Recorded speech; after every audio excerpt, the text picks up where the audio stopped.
Почитувани гледачи, следува Добриот доктор. Јас сум Александар Динев. Ви благодарам што не следите. Денеска ќе зборуваме за висок холестерол, како да го нормализирате за да спречите сериозни заболувања. Моја гостинка и соговорничка во студиото на оваа тема е професор доктор Драгица Зенделовска од Медицинскиот факултет при УКИМ и нутриционист. Професор Зенделовска, добар ден. Ви благодарам што сте дел од денешното издание на Добриот доктор. Добар ден, Александар. Ви благодарам на поканата.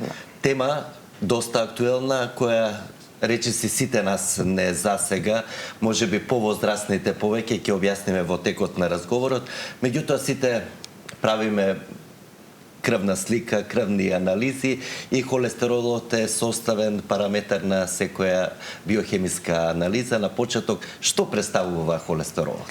Холестеролот е супстанца која што ендогено се произведува во нашето тело. Ајде поконкретни да бидеме, црниот дроб произведува некаде околу 70 до 80% од холестеролот кој што ни е потребен за некакви витални функции во нашето тело. Остатокот треба да го внесуваме преку исхраната. Меѓутоа, холестеролот преку крвта се пренесува до сите наши, ајде да речеме, клетки, во форма на едни партикли кои што ги нарекуваме липопротеини и секако имаат една главна функција, многу важна. Тој учествува во изградбата на клетките, учествува во синтезата на витамин Д, многу е важен за синтезата на хормоните, како што се естрогенот, тестостеронот. И да не заборавиме составен дел и на жолчните киселини, кои што исто така не се многу важни за варењето на мастите и маслата во нашето тело.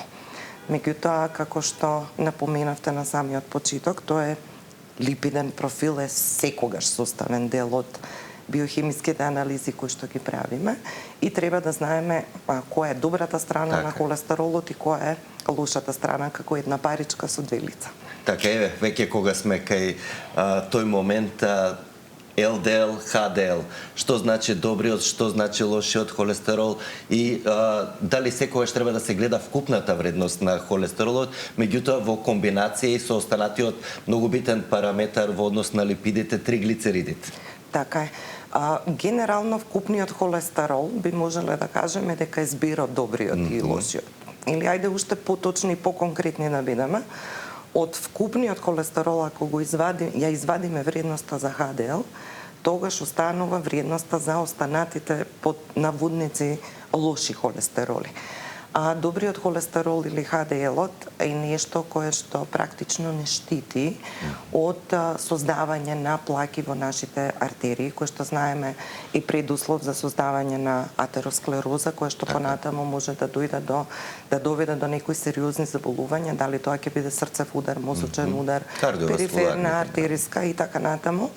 Меѓутоа, добриот холестерол го зафаќа остатокот или вишокот од холестеролот во нашето тело, го враќа назад до црниот дроб и практично на некаков начин помага да се отстрани од телото или едноставно да се рециклира. За разлика од добриот холестерол, овој лошиот холестерол или ЛДЛ, тој е практично главниот виновник за настанување на атеросклерозата. Тој носи некаде од прилика 60 до 70% од вкупниот холестерол кој што е во крвта. Меѓутоа, не треба да се држиме само до ЛДЛ-от, тука има и други видови на холестерол. Да речеме ВДЛ, тоа е еден холестерол, односно липопротеин кој што има многу ниска густина, ВЛДЛ. Тој пак го носи и холестеролот и триглицеридите внатре во ткивата и тоа е некаде околу 90% маст. И има други форми, ИДЛ и така натаму. Меѓутоа, она што за нас е најважно, колку е ХДЛ, колку е ЛДЛ, колку ќе биде тој атеросклеротичен индекс и како да го држиме ЛДЛ-от во едно нормално ниво.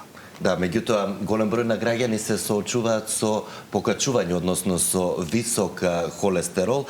Зошто доаѓа до зголемување, односно покачување на нивото на холестеролот во крвта? Кои се најчестите ризик фактори? Така. Постојат неколку. Првиот ризик фактор се годините и полот.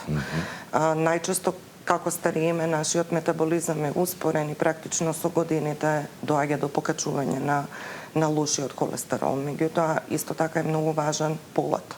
Женски и машки, обично жените кои што влегуваат во менопауза, Најчесто менопаузата е проследена со покачување на вредностите на лошиот холестерол. Тоа е едниот фактор кој што во суштина не можеме да го менуваме. Тоа е природен процес. Меѓутоа исто така не можеме да ја менуваме генетиката. Има луѓе кои што во својата фамилија наназад имаат луѓе кои што имаат постојано покачен лош холестерол или скупен холестерол. Тоа е најчесто некоја фамилиарна хиперхолестеролемија и тоа е практична генетика.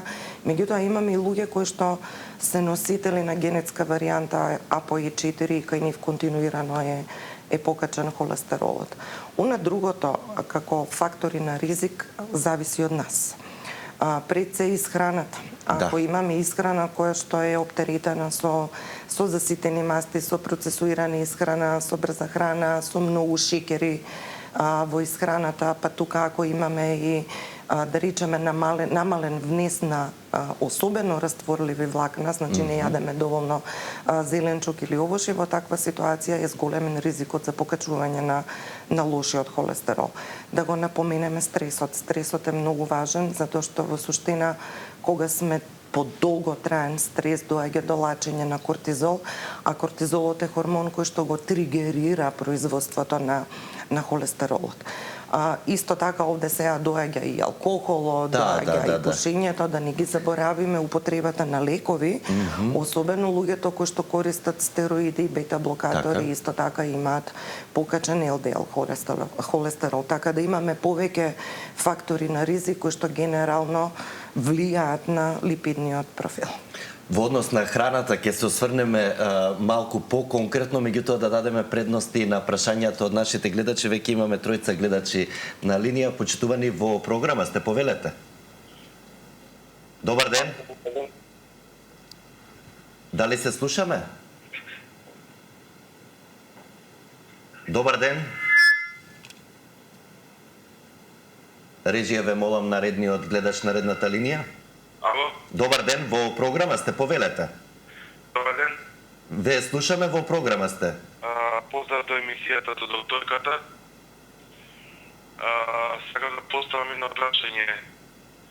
Значи, вака... Ве слушаме, повелете со прашањето. Значи, вака се работи за стомакот. Значи, овие денови нешто ми оттекува стомакот.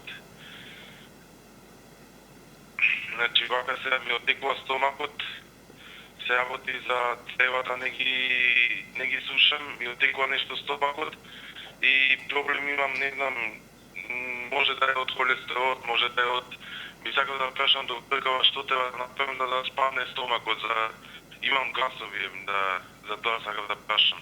Постојано. Така. Подолг временски период ви е оваа состојба? Сега моментално за пред неколку дена имам само киселини нешто. Ми помина тоа, сега почна ова, не знам што е проблемот. Во ред, да, ќе добиете препораки и насоки како да постапите и каде да се обратите, какви испитувања ви се потребни за да се открие причината за тоа. Секако слушајте го советот на професор Зенделовска. Секој е добро, господине. Ова е надвор од денешната тема, меѓутоа треба малце повеќе анализи да се направат. Сепак би препорачала консултација со првоматичен лекар, да се види што е проблемот. Значи, надоеноста во стомакот е сосема друга тема, сме зборувале порано. За тоа може да бидат различни причини. Така да, сепак подобро е. Преку матичен, доколку треба потреба од анализи, меѓутоа, да, периодов циркулираат и стомачни вируси. Има стомачни вируси, може да е од исхраната, може да е пореметен микробиом, значи постојат повеќе причини, може и некој заболување и така натаму, меѓутоа немаме информација за да зборуваме за тоа. Да. Доколку имаме и следен гледач, почитувани во програма сте, повелете. Ало, добар ден. Добар ден, ве слушаме. Да прашам поздрав право до вас и до докторката. Повелете со прашањето. Одделе се јавувам јас. Така. За висок холестерол. Од лошиот холестерол. Висок. Од пред нова година. Прв пат мислам до сега ми се случило тоа. И пиев Росикс од 20, 3-4 месеца пиев. Се нормализира лошиот холестерол и другиот холестерол се нормализира. Меѓутоа, дали да продолжам сега со Росикс од 20 мг или... Да направите пауза. Да, направи пауза еден месец јас. Ми даде докторот Аторис, ама Аторисот не ми одговара да ги пием. Значи, само 2 таблети почнат да пием од Аторис. И така осетив некое гадење, така нелагодност и ги прекинав. На која возраст сте, господјо? 65 години. 65 години. Така. Промена во стилот, начинот на живот ве советуваше лекарот? Не. Јас си јадам, да ви кажам се, буквално. Не сум на диета, а имам и килаш. Така. Во ред ќе добиете совети и препораки и на конкретното прашање за лекот, меѓутоа и општи препораки како да постапувате. Токму и тоа е нашата денешна тема. Следете не до крај. Ви благодарам за јавувањето. Спомна слушателката дека има килажа, така ја разбрав. Обезност, да. Тоа е еден исто така од факторите, кој што вели дека колку е поголем процентот на масно ткиво во нашето тело, толку е поголема шансата да не бидат покачени вредностите за лошиот холестерол. Меѓутоа, сепак има истражувања кои што велат 5 до 10% намалување на тежината може да доведе до намалување на лошиот холестерол.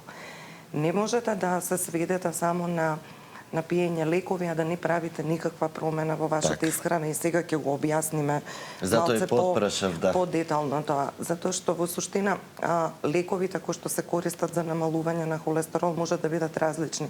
Господјата спомена статини, дали е тоа росувастатин, аторвастатин и така натаму. Се користат различни фибрати, се користат лекови кои што се инхибитори на апсорбцијата на холестеролот, како што е езитимип и така натаму. Меѓутоа, спомна исто така дека пиела некое време, па сега прави пауза и така натаму. Има некои специфични истражувања кои што можеби не се во зародиш, веќе се напреднати, меѓутоа има веќе некаква поврзаност помеѓу лошиот холестерол и деменцијата. Значи лошото памтење, особено во поодминатите години, кои што сега истражувачите неминовно го споредуваат со флуктуацијата на лошиот холестерол во телото. Така да во суштина тоа е најчесто наменето за луѓе кои што пијат некаква терапија за масноти, па ги оставаат, па после тоа пак ги зимаат и така натаму, и велат дека една од причините, да речеме, за деменцијата може да биде и флуктуацијата на тој холестерол. Меѓутоа, мора да се направи промена во исхраната кога се соочуваме со висок холестерол. Порано или во минативе неколку години сите зборувавме немојте да јадете храна која што има холестерол. Не е причината во храната која што е богата со холестерол. Основната причина за покачување на лошиот холестерол се заситените масти. И секогаш кога ќе бирате некаква храна која што треба да ја конзумирате, треба да внимавате на количината на заситените масти. Конкретно, што да се внимава? Ќе направиме, да речеме, една паралела. Велиме, немојте да јадете храна која што има висока количина на холестерол. Која е таа храна? Тоа е процесуираното месо, значи дали се тоа колбаси, тоа е црвеното месо, јагнешко, свинско, телешко, тука се јајцата, кои што исто така се богати со холестерол, меѓутоа тука се пак и морската риба, тука се и шкампите, тука е и джигерот, тука е и путерот и така натаму. Значи, генерално холестеролот доаѓа од храна која што потекнува од животинско потекло.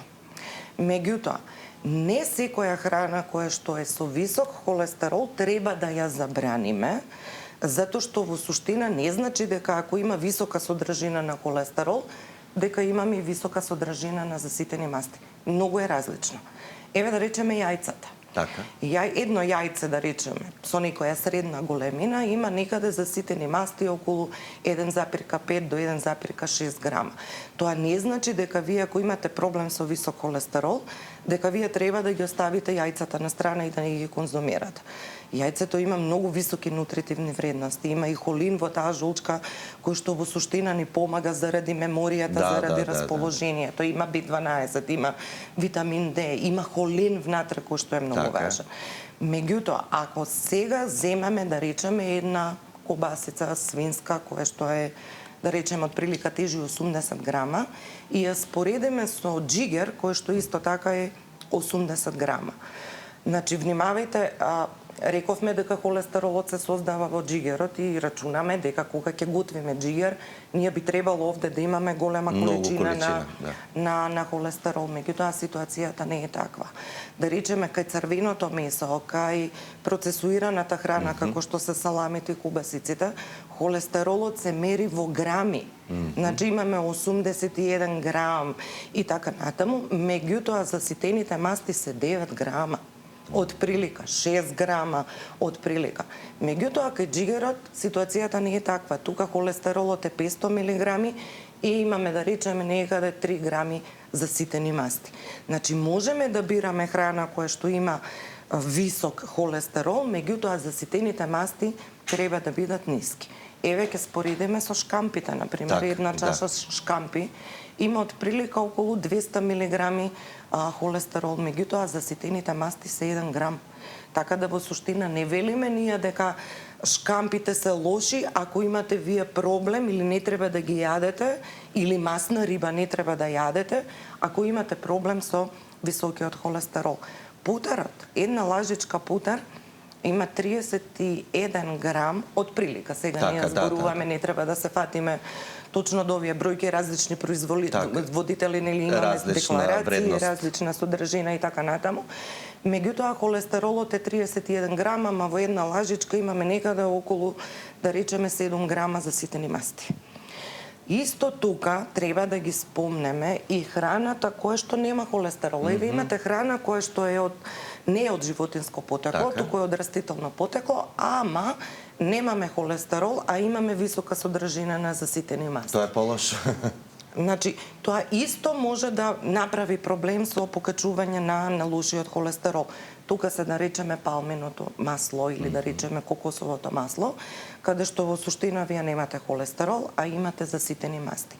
Значи, генерално причината и основата за покачениот холестерол се заситените масти и треба да се бара храна која што во суштина има ниска содржина на заситени масти.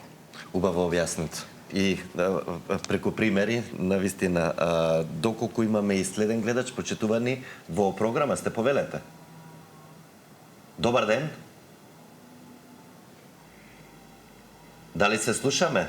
Да. Во програма сте повелете. Поздрав до емисијата. Поздрав и до вас. Ви благодарам што не давате добри совети за исхраната. Моето прашање е за покачени вредности на АСТ-то. АСД. Тоа се вика хепаталните ензими, да. Дали може нешто да ми кажете или? Да, накратко, бидејќи тоа друга тема, ќе добиете одговор, да, и препораки накратко. Ви благодарам за јавувањето, секој е добро. Ето сепак друга тема треба да се најде причината. Која е? Треба да видиме колку е глукозата, колку е тромесечен шекер, липидниот фактор.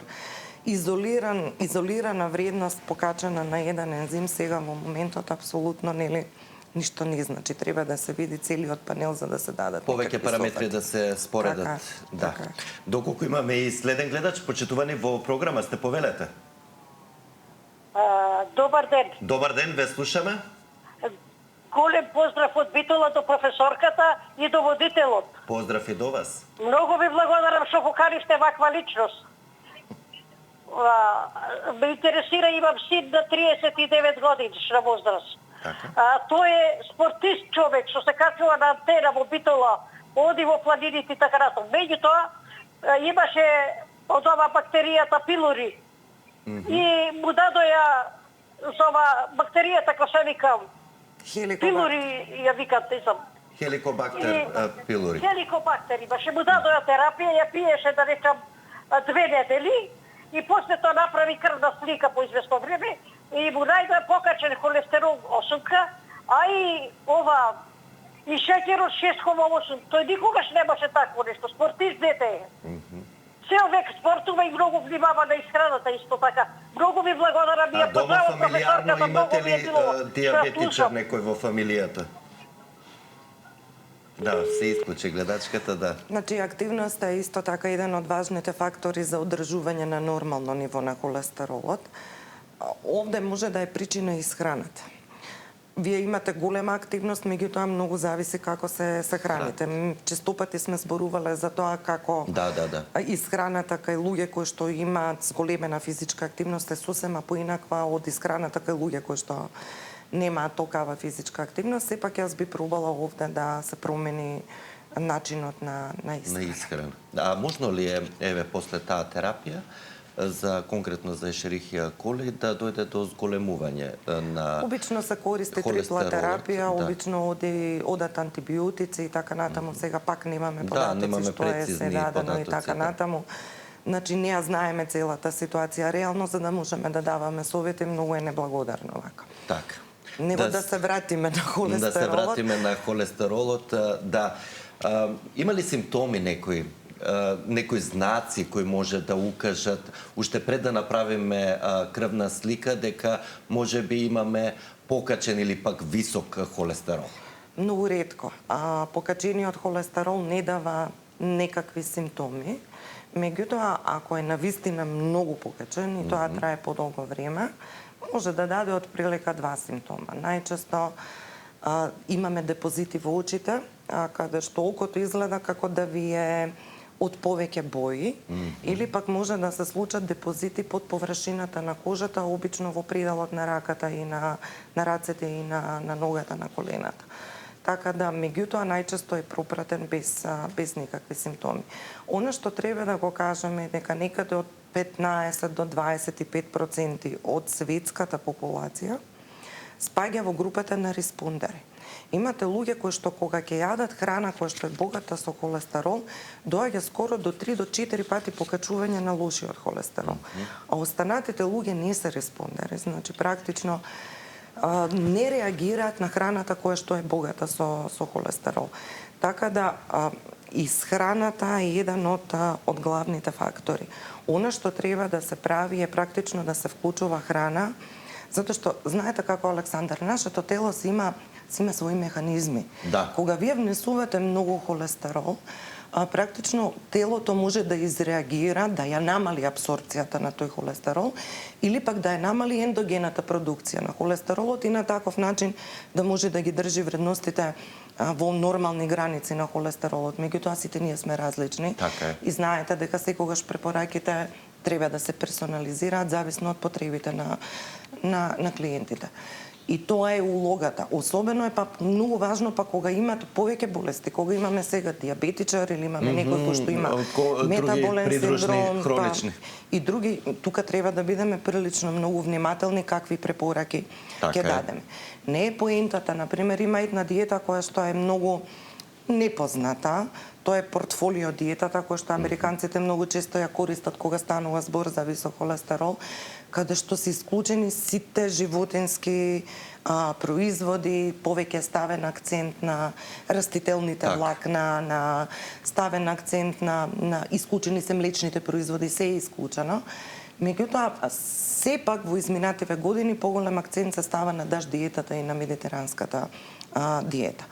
Она што треба да се направи кога се соочуваме со висок холестерол е да се практично вклучат намирници од типот кои што не содржат холестерол, повеќе, поголем процент, и тука треба да биде нормално вошјата, зеленчукот, легуминозите, треба да бидат различни житарици, растителни масла и путери кои што не се од животинско потекло. Меѓутоа, јас би рекла поголем акцент да се даде на овие кои што имаат повеќе растворливи влакна, затоа што растворливите влакна нема да ви дадат, односно ќе ја одложат абсорбцијата на холестеролот, ќе ја намалат.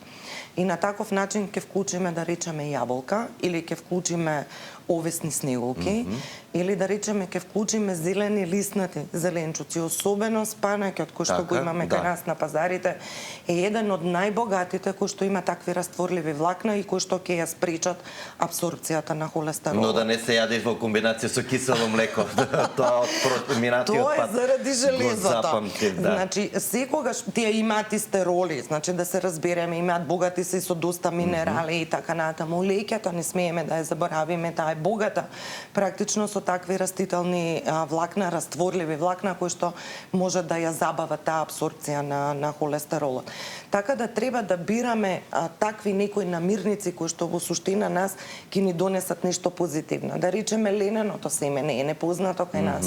Да, го има веќе. Имаме податоци да речеме дека 10 грама ленено семе во период од масло од ленено семе во период од 4 недели може да го спушти лошиот холестерол некаде за 25%. Дневно збориме 10 грама. Замислете бамијата. Бамијата е нешто кое што кај нас се користела многу години наназад.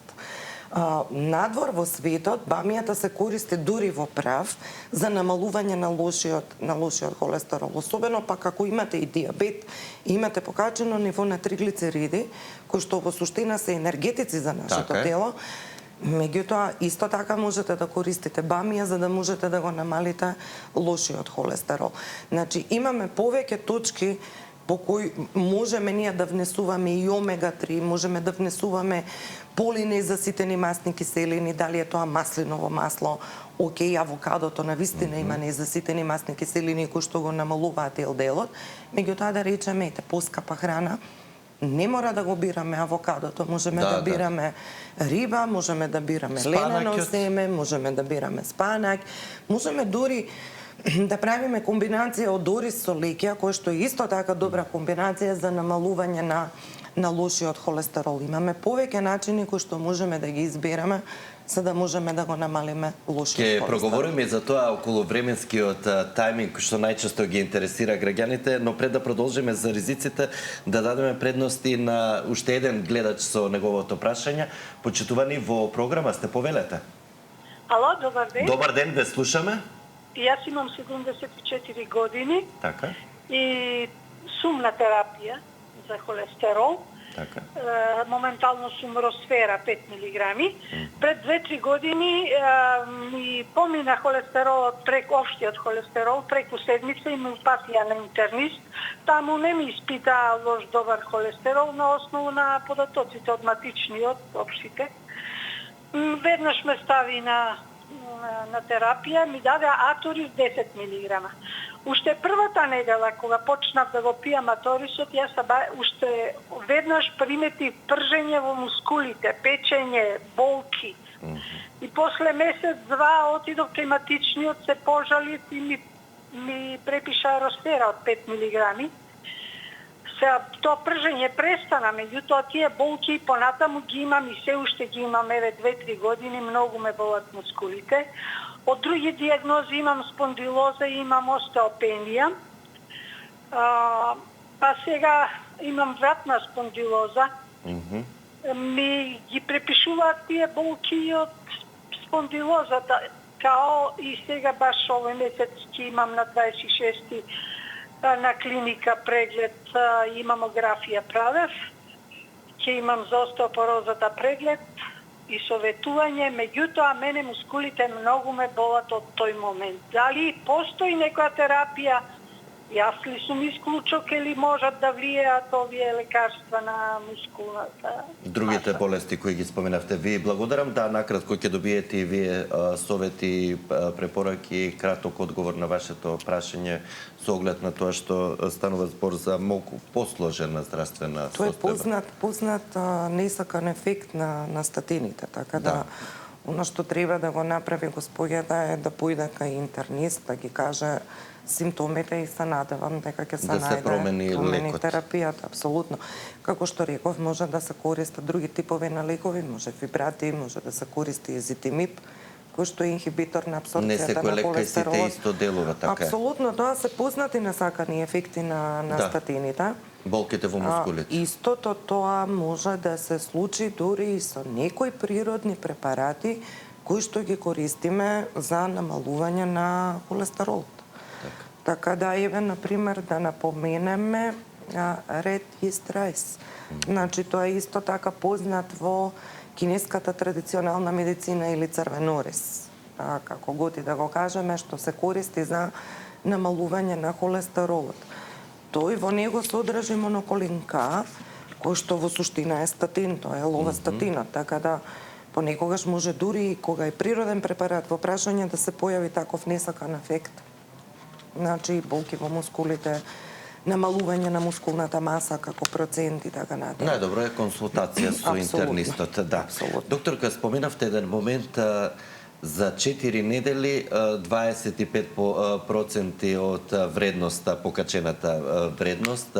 Многу граѓани, претпоставувам и со оние пациенти со кои работите, со нетрпение очекуваат за многу брзо време да се нормализираат вредностите доколку се работи за висок холестерол. Меѓутоа, во пракса, колку време е потребно за да се стабилизира вредноста, односно да немаме ризик за болести кои ќе ги споменеме понатаму? Многу е индивидуално и зависи на каков режим ќе бидат ставени клиентите кои што доаѓаат кај нас, меѓутоа јас обично контролите ги правам на месец дена.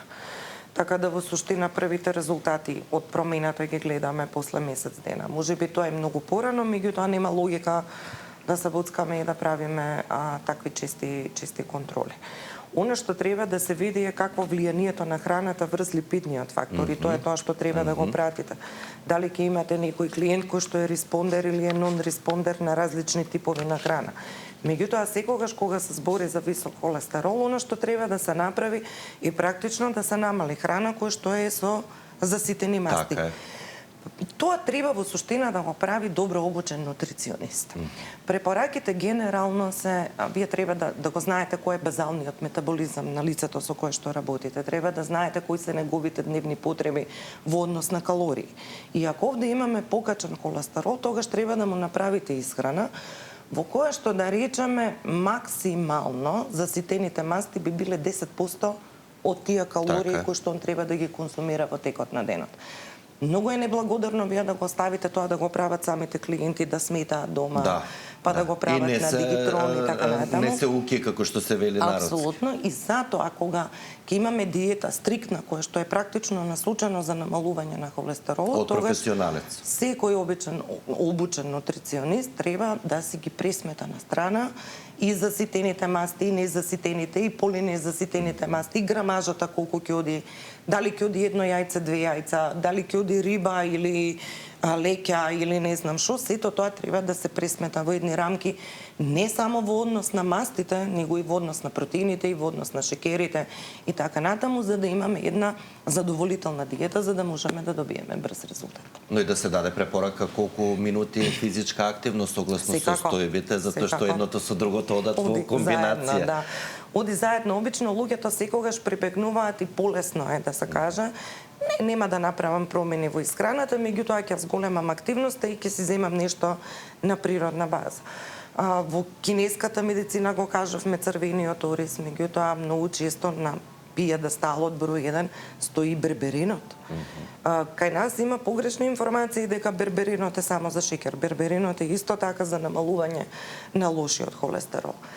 Можеме да користиме, да речеме, индиски тегавец. Тоа е познато кај нас, тоа е лушпите од псилиум, кој што во суштина има голема содржина на растворливи влакна и практично можете да го користите исто така за намалување на холестеролот. Го спомнавме лененото семе, па може да се прави раствори од ленено семе заедно со вода, меѓутоа треба луѓето да бидат внимателни, тука треба да има предупредување, затоа што лененото семе бабри во нашите црева и треба да бидеме внимателни колку вода ќе испиеме за да не дај Боже не дојде до некој несакан ефект. До подувување. Чија семето во суштина е исто така многу познато веќе кај нас, тука имаме и полинезаситени масни киселини, значи покрај тоа што може да го намали лошиот холестерол, да го зголеми добриот холестерол, може да внесете и доста полинезаситени масни киселини. Можете да правите пудинг од чија, можете да користите различни растителни путери. Треба да се исклучат полномасните млечни производи. Значи, ако веќе сакате да користите млеко, гледајте тоа да биде со помалце маст. Така е. Исклучете ги високомасните млечни производи ферментирани од типот овчо сирење. Треба да се исклучи црвеното месо, затоа што ги спомнавме колкав е процентот во грами е тука и холестеролот и да речеме и заситените масти. Меѓутоа, Се тоа треба добро да се направи, затоа што не сите црвени масти пак ќе ги имаат толкава конзистентност во однос на холестеролот, црвени меса во однос на холестерол и заситени масти. Затоа што не е 세едно дали вие јадете ребро или јадете кременадла или јадете врат и така натаму, различен е процентот и на холестерол и на заситени масти, меѓутоа сепак е нели многу повисоко за разлика од овие кои што не содржат ни холестерол. Така. На почетокот на емисијата ја споменавте атеросклерозата како една од најчестите компликации заболувања, која дополнително предизвикува и посериозни кардиоваскуларни заболувања. Кои болести ни се закануваат доколку не го нормализираме високиот холестерол? Тоа е тоа, значи атеросклероза, срцев удар, мозочен удар, артериите стануваат генерално поутврди, протокот на крв оти до срцето е секако проблематичен, затоа што веќе плаки се формираат на ѕидовите на крвните садови. Така да затоа е многу важно да знаеме колку е добриот холестерол, затоа што добриот холестерол ни помага да не се создадат тие плаки во артериите, а лошиот е тој кој што го промовира тоа. Така да во суштина тука треба да направиме добар баланс соодветен помеѓу лошиот и помеѓу добриот холестерол. Затоа е битно и важно да се направи соодветна исхрана за да можеме континуирано да го намалуваме лошиот холестерол. Но и да се слуша, како што рековте убаво, високо обучен нутриционист за да не се направат дополнителни компликации или да не бидеме самите интернет доктори. Секако овде и лукот, нашата народна медицина, да речеме, многу често го користи лукот во насока на намалување на лошиот холестерол, па има стари рецепти на мешање на лук со лимони и така натаму, кои што навистина може да се искористат практично за да може да се одржува тој холестерол во едно ниво задоволително. Професор Зенделовска, ви благодарам за одвоеното време, за советите и искуството кое го споделивте со нашите гледачи и со задоволство ви очекувам да бидете повторно мој гостин во Добриот доктор. Ви благодарам на поканата, Александар, на ваше задоволство секогаш. Почитувани, вам ви благодарам за вниманието со кое не следевте. Ве поканувам да видите повторно со нас и утре. Утре ќе говориме за функционирањето на клиничката болница Штип со директорот на оваа здравствена установа. Меѓутоа ќе се осврнеме и на една од травматските повреди на мозокот, народски познато како потрес на мозок. Во меѓувреме останете со програмата на Сител телевизија. Имајте убав ден и грижете се за вашето здравје. Пријатно!